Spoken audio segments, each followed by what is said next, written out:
Welcome to YouTube channel. നമുക്കൊരു കുഞ്ഞു video ആയാലോ. ഇന്ന് കുറച്ച് പൈനാപ്പിൾ പറിക്കാൻ പോവാണേ. കുറച്ച് ദൂരം നടക്കണം. ഫുള്ളൊരു തേരിയാണ്. ഇതിൻ്റെ വീട്ടിൻ്റെ പുറകുവശത്താണ്. മുകളിൽ കയറി പോകണം കുറേ ദൂരം.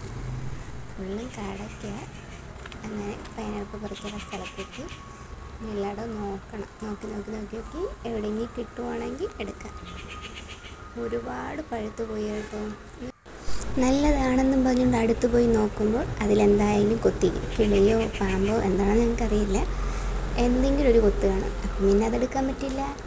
പിന്നെ അതിനെ വിട്ടിട്ട് അടുത്ത് പോയി നോക്കും. അങ്ങനെ കുറേ തപ്പി ഓരോന്നും കിട്ടാൻ തുടങ്ങി. ഫസ്റ്റ് എനിക്ക് കിട്ടിയതാണിത്. എന്ന് വെച്ചാൽ നല്ല പഴുത്തതല്ല, ഒരു മീഡിയം. ഇതേപോലെ പതുക്കെ ചവിട്ടി പിടിച്ച് അതിൻ്റെ മുകളിലത്തെ ഭാഗം റിമൂവ് ചെയ്യണം. റിമൂവ് ചെയ്യുമ്പോൾ നമുക്കിങ്ങനെ കിട്ടും. എന്നിട്ട് അതിനെ വെച്ചിട്ട് അടുത്തത് തപ്പി ഇറങ്ങി. ഞാൻ ഇറങ്ങുന്ന വഴി ഇവിടെ കൂടെ കുറച്ച് ധൈര്യമൊക്കെ വേണം, പാമ്പൊക്കെ കാണും. ഈ ഭാഗം കണ്ട നല്ല പഴുത്തിരിക്കണില്ലേ, പക്ഷെ അതിൻ്റെ ബേക്കിൽ കടിച്ചിട്ടുണ്ട്. എനിക്ക് അവിടെ നിന്ന് കിട്ടി. പിന്നെ ബാക്കി തപ്പി ഇറങ്ങുക. ഇവിടെ നിന്നൊക്കെ നോക്കുമ്പോൾ ഓരോന്ന് കണ്ട ഇതിൻ്റെ ഇടയിൽ നിൽക്കണേ. നമുക്ക് ഇതിനെ എടുക്കണ കാണിച്ചു തരാവേ, എങ്ങനെ എടുക്കുമെന്ന്.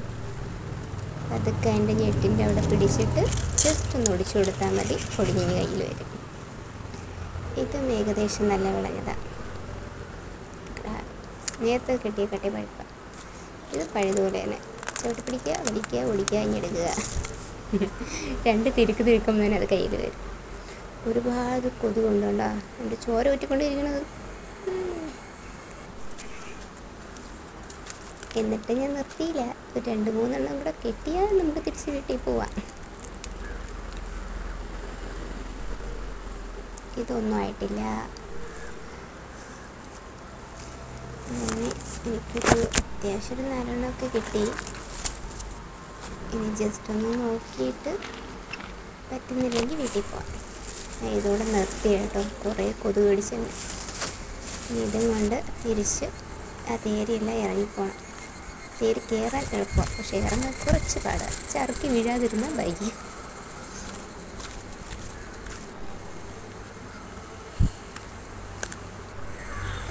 എന്നിട്ടും കൊതുക് തന്നെ വിട്ടില്ല. കൊതുക് എൻ്റെ കൂടെ ഇനി വരെയാണ്. ചോര ഊറ്റിക്കൊണ്ടിരിക്കണ കണ്ടാ, എല്ലായിടവും കടി കിട്ടി. അങ്ങനെ വീട്ടിലോട്ടെത്തി. നമുക്ക് എത്രണ്ണം നമുക്ക് കിട്ടിയെന്ന് കാണാം.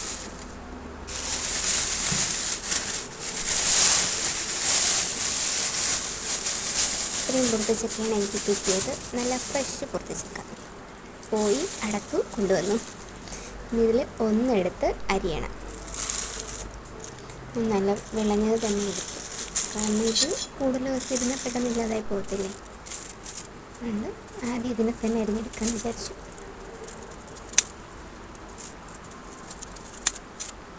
ഇതിൽ അത്യാവശ്യം മുള്ളുണ്ട് കേട്ടോ. എന്നെ കൊണ്ട് പറ്റണേക്ക് അരിഞ്ഞു. ബാക്കിയൊക്കെ അവിടെ തന്നെ ഇരിക്കും.